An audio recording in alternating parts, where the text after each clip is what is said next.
Tombony ny fahafatesana. Tombony ny fahafatesana manasanao mba hanaraka zany loha hevitra manokana izany.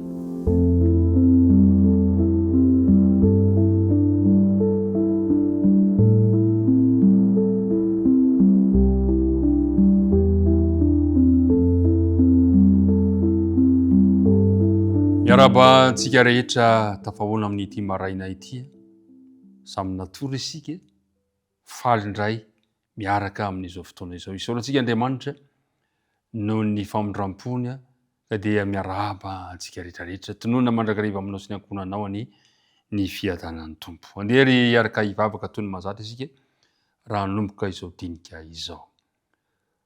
Andriamanitra rainay any an-danitro, rainay amin'ny alalan'i Jesosy Kristy Tomponay ianao, ilay tia sy mpamindra fo aminay, ilay manotra mandrakariva ny fitahiana sy ny fiarovana amin'ny fiainan'ny tsirairay avy, ka mbola nahatratraranay ity maraina ity. Tsy izay akory no tsara indrindra, ny marina indrindra, fa noho ny fahasoavanao no matoy izao anay. Ankehitriny ary dia mahatsapa ny tsy fahatanteranay izay ko mangataka famelan-keloka, mangataka fanadiovana avy aminao. Ary tsy temponay kosa ary fanena masina mba azonay mandray ny teninao, ampianatra anay ianao amin'ny lalazany fanahy izany, koa ny vavaka toy ny nangatahana amin'anaran'i Jesosy. Amen. Tombony ny fahafatesana. Andeha ho jerentsika ilay andinina tao tadidina, Filipianina toko voalohany ka andininy faha-raika amby roapolo manao hoe: fa Kristy no antony hahavelomako ary ny fahafatesana no azahoako tombony. Tombony ny fahafatesana. Ary mpiara-midinika namana, isika rehetra, indrindra fa isika mpanaraka an'Andriamanitra, dia mandray anjara anatin'ilay fifanandrinana lehibe izay fanaovany tsara sy ny ratsy. Eny misy eo manodidina antsika izany, miseho eo amin'ny fiainantsika andavanandro izany. Ary mahatsapa isika fa ny fisian'io ady io dia mahafoaka ny zavatra rehetra eo anoloantsika. Tadio fa mandra-pahafatsika, na roviana, na amin'ny endriny manahoana, na amin'ny endriny manahoana, no isehoany zany fifanandrinana izany. Misy ady eo anoloantsika. Ao amin'ny Korintianina faharoa moa Paoly dia milaza fa io ady io dia ady ara-panahy. Fantatsika tsara fa io ady io dia efa nanomboka hatrany an-danitra araka ny voalaza ny bokin'ny Apokalipsy. Fa izao ny fanambaran'ny Paoly azy amin'ny Korintianina faharoa toko 10, ka manomboka eo amin'ny andininy 13 sy ny manaraka. Hoy izy hoe: fa na dia velona amin'ny nofo aza izahay, dia tsy mba miady araka ny nofo. Fa tsy avy amin'ny nofo ny fiadian'ny tafikay, fa mahery amin'Andriamanitra andrava fahoriana mafy. Fa mahery amin'Andriamanitra andrava fiarovana mafy.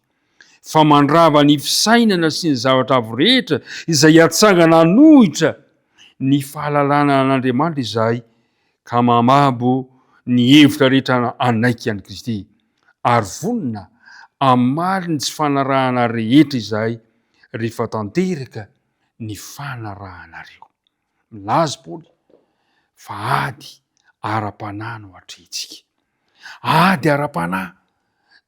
Le hoe ady ara-panahy hatrehintsika dia zavatra avo rehetra izay hatsangana hanoerana an'Andriamanitra. Dia milaza inona ny fitaovana ahafahana miady, dia izao hoe: fa mahery amin'Andriamanitra andrava ny fiarovana mafy.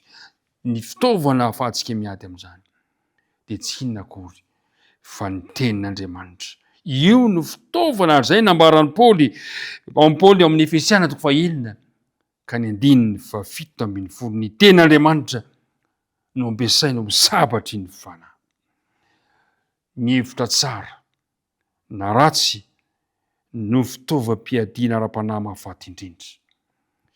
Mampiasa fanakianana, famadihana, fanalambaraka, tahotra, faneren'ny namana ary fitaovana marobe mitovy amin'izany no ampiasain'ny Satana, izay tsy tokony ampiasain'ny kristianina akory.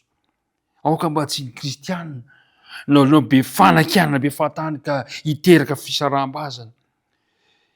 famadihana fanalam-baraka fa ny tokony iainantsika dia ny fitiavana, ny famindram-po, ny fiadanana sy ny fahalemem-panahy, ny fahari-po sy ny fahatsaram-panahy, ny fahononam-po. Zany ny tokony fitaovana ampelantanantsika. Izany ny fitaovana mahery vaika izay tokony ananantsika.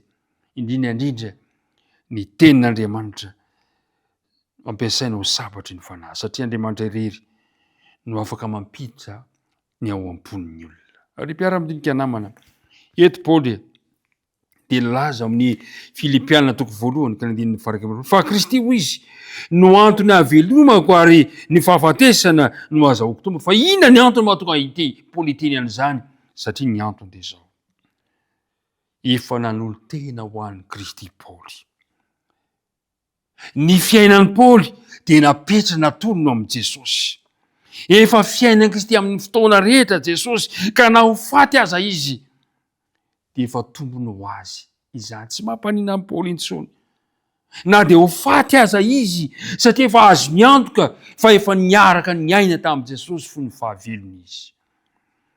Ady ara-panano hatrehina, kanefa azo Kristy teo amin'ny hazo fijaliana ho antsika ny fandresena. Ary zay no fantatry Paoly: raha mifandray aminy isika dia tsy ho resy sy mandraka ariva.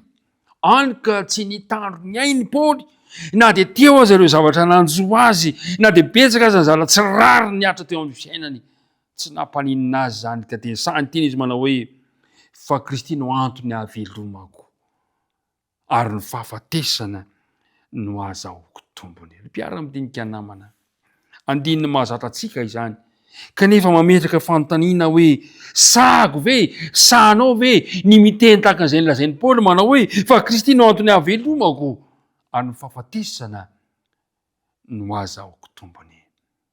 Mino aho fa efa nanolo-tena ho an'ny tompo ianao. Fa androany andao ary amafisitsika izay fanoloran-tena izay, ka sahitiny tsika manao hoe: Tompo, ianao no antony havelomako androany ary ny fahafatesana no azahoako tombony. Zany hoe na inona tompo ny mitranga amiko androany, eny na dia hiafara ny fahafatesana aza, tsy mampaninina azy zany, satria ianao no antony havelomako. Ary zay ny tao anatin'ny toe-tsain'i Paoly. Iriko mba ho tehirizina ao anatinao ihany koa izany toe-tsain'i Paoly izany. Ka ninona mitranga, ninona miseho, ty Kristy no antony havelomantsika ary ny fahafatesana no azahoana tombony. Andriamanitra ne hitahy antsika tsiraray avy, ka mba hatsapanao fa na dia eo aza ny fifanandrinana eo amin'ny tsara sy ny ratsy, na dia eo aza ny tetikady apetraky Satana eo ny lojika, dia izao ihany antsika: Kristy no antony havelomana, fa ny tombony antsika kosa ny fahafatesana ao ambadika izany. Hivavaka antsika ankehitriny. Tompo malalo, misaotra anao izay satria ianao efa maty ho anay. Ny fahafatesana teo amin'ny hazo fijaliana no antoko ny fanlesena ho anay, ary zany fanlesena izany no aoka ho fikirinay androany.